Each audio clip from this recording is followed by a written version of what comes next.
থেকে সবাইকে আসসালামু আলাইকুম জানাচ্ছি।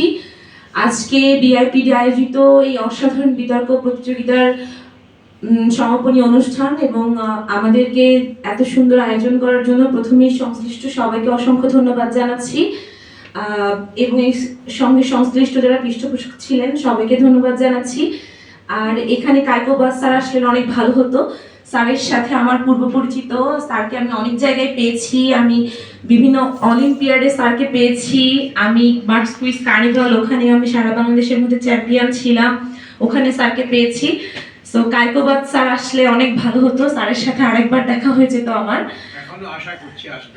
ইনশাআল্লাহ ইনশাআল্লাহ স্যার আসলে অনেক ভালো হবে, অনেকদিন ইনশাআল্লাহ স্যারের সাথে দেখা হয়ে যাবে আমার। স্যারকে আমি অনেক জায়গায় পেয়েছি, তো এখানেও পাবো, এর জন্য আসলে খুবই গর্বিত।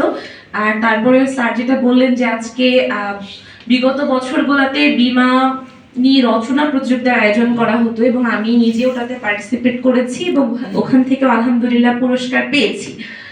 আর এবার প্রথমবারের মতো বিতর্ক প্রতিযোগিতার আয়োজন করা হয়েছে এবং আমি অবশ্যই পার্টিসিপেট করেছি এবং এবারে আমার প্রথম দ্বিতীয় হওয়া বিতর্কের দিক থেকে। যাই হোক, তো স্যার যদি বললেন যে বিতর্ক করবেন নাকি হচ্ছে রচনা প্রতিযোগিতার আয়োজন করবেন, আমি স্যারকে রিকোয়েস্ট করবো স্যার আপনি দুইটাই করেন, দুইটাই করবেন, আমি দুই জায়গাতেই আছি, আপনি দুইটাই করেন, এটা আমার রিকোয়েস্ট থাকবে।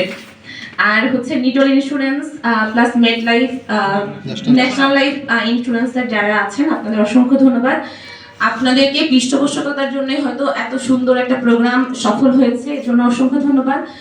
আর আমি আসলে ছোটবেলা থেকে, আমার বাবা হচ্ছে কলেজের টিচার, তো আমি ছোটবেলা থেকে আমার বাবাকে দেখেছি তিনি বীমা করতেন, তিনি তো এই জন্য আর কি আমি ছোটবেলা থেকে বীমার সাথে সংশ্লিষ্ট, ছোটবেলা থেকেই দেখতাম যে বীমার টাকা বাবা জমা দিতেন, তো বীমার সাথে আমি ছোটবেলা থেকেই ছিলাম।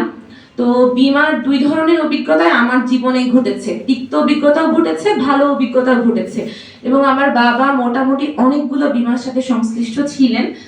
তিনি সবসময় এগুলো নিয়ে অনেক বেশি ভাবেন, তার সন্ধান আমাদের নিয়ে ভাবেন, তো এই জন্য যেহেতু শিক্ষক মানুষ সবসময় আসলে ভবিষ্যৎ নিয়ে বেশি পরিকল্পনা করেন, সেই জন্য সবসময় বীমা, ব্যাংক বীমা এগুলোর সাথে সংশ্লিষ্ট ছিল।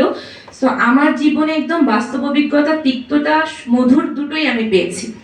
তো বীমার অনেক প্রতিবন্ধকতা অন্তরায় আছে, আমি বিশ্বাস করি যে নতুন স্বাধীন বাংলাদেশে বীমা তার সকল অন্তরায়, সকল বাধা বিপত্তি পেরিয়ে আমাদের তরুণদের হাত ধরে যেমন নতুন বাংলাদেশ এসেছে, নতুন স্বাধীন বাংলাদেশ আমরা পেয়েছি, এরকম নতুন ভাবে হয়তো আমাদের বীমা শিল্পটা ঘুরে দাঁড়াবে, আমরা সেই প্রত্যাশায়।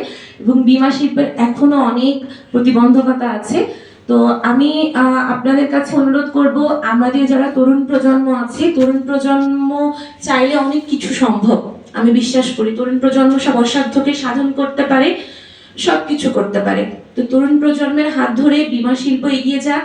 এবং আমার ব্যক্তিগত মানে ইচ্ছার কথা আমি বলবো যে আমি যত ব্যস্ততায় থাকুক না কেন, আমি যদি কখনো বীমার সাথে সংশ্লিষ্ট হতে পারি আমার নিজেরও খুব ভালো লাগবে, কারণ ছোটবেলা থেকে এগুলোর সাথে ছিলাম।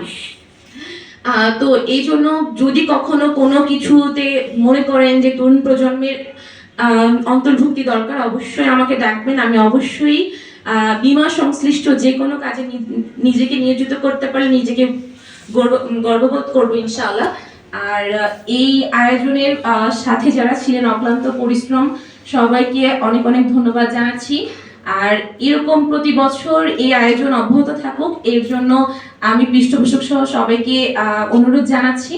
এবং আজকে অনুষ্ঠানে আসার জন্য এবং যারা এই পেছনে কাজ করেছেন সবাইকে অন্তরস্থল থেকে ধন্যবাদ জানাচ্ছি এবং এই আয়োজকদের উত্তরোত্তর সাফল্য মঙ্গল কামনা করছি। সবাই আমার জন্য দোয়া করবেন। আসসালামু আলাইকুম। আর সবশেষে একটাই কথা, স্বাধীন দেশ, মুক্ত আকাশ, কিসের আবার ভয়, বুকের সাহস, মনের তেজে করতে হবে জয়, আমরাই জয় করবো ইনশাআল্লাহ।